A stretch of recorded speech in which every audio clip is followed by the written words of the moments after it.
C'est merveilleux de partager le caviar avec les gens qui ont mangé les patates avec toi. C'est encore plus savoureux, quoi. Aujourd'hui, on revient sur une anecdote très mignonne concernant Laila Bekti. Laila Bekti est une actrice emblématique de sa génération, puisqu'il est vrai qu'elle a tourné dans de nombreux films à succès. Elle a même remporté en 2011 le César du meilleur espoir féminin avec le film Tout ce qui brille. Qu'est-ce que vous pensez de la France? J'adore la France. Oh, génial, merci beaucoup.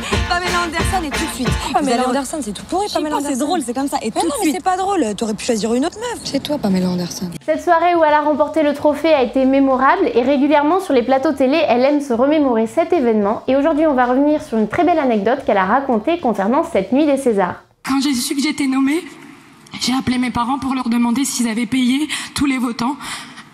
Tellement j'arrivais pas à y croire. Je voudrais remercier Géraldine, Nakache et Hervé Mimran. Vos yeux m'ont rendue pleine et je suis tellement fière de vous avoir rencontré. Remercier ma mère, mon frère et ma sœur d'avoir rendu ma vie plus belle, plus douce, plus tout. Un événement de taille donc pour la jeune femme qui a voulu fêter ça comme il se doit, mais avant de se rendre aux Fouquettes et de faire la soirée avec ses collègues et les membres des Césars, elle a eu une demande bien particulière. Il faut savoir qu'après les Césars, il y a toujours une fête aux Fouquettes. Et en fait, en sortant des Césars, donc j'avais mon César et puis on allait aux Fouquettes et puis je dis au chauffeur... Monsieur, je peux vous demander quelque chose, j'ose pas depuis tout à l'heure, mais est-ce qu'on peut faire juste un détour par chez moi? Il y a toutes mes amies d'enfance qui ont regardé la cérémonie et je veux juste aller les voir. Une demande assez particulière que le chauffeur de taxi a tout de suite acceptée. Laila Bekti est donc rentrée chez elle pour retrouver toutes ses amies qui l'attendaient. Et toutes mes copines d'enfance regardaient les Césars à la maison. J'habitais un petit appart, bon bref, et elles étaient toutes dans le salon. Et en fait, quand tu sors de la cérémonie, tu dois aller à l'hôtel Fouquettes où il y a un très grand dîner. Et en fait, dans la voiture, je n'osais pas demander au chauffeur, mais je me suis dit, mais ok, je vais y aller, évidemment, au Fouquettes, je suis hyper contente. Mais je vais aller voir mes copines, je vais aller voir mes amis que je connais depuis l'âge de 9 ans, qui savent pourquoi...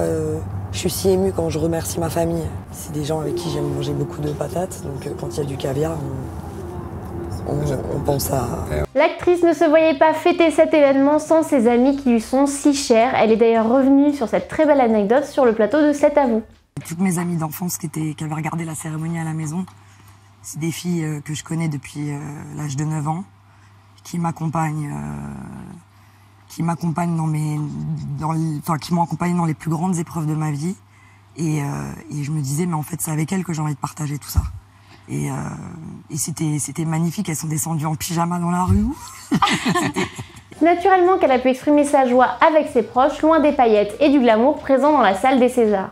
Ce beau moment a même été prolongé par une très belle soirée qu'elle a pu passer avec toutes les personnes qu'elle aime, puisqu'elle les a fait venir à la fête. On m'a crié dans la rue. Et c'était merveilleux parce que ne pas le partager avec elle, c'était mon groupe d'amis depuis que je suis toute petite. Et après, elles m'ont rejoint. Voilà, on espère que cette belle anecdote concernant l'actrice Laila Bekti vous a plu. Et nous, on se retrouve la semaine prochaine pour une nouvelle vidéo.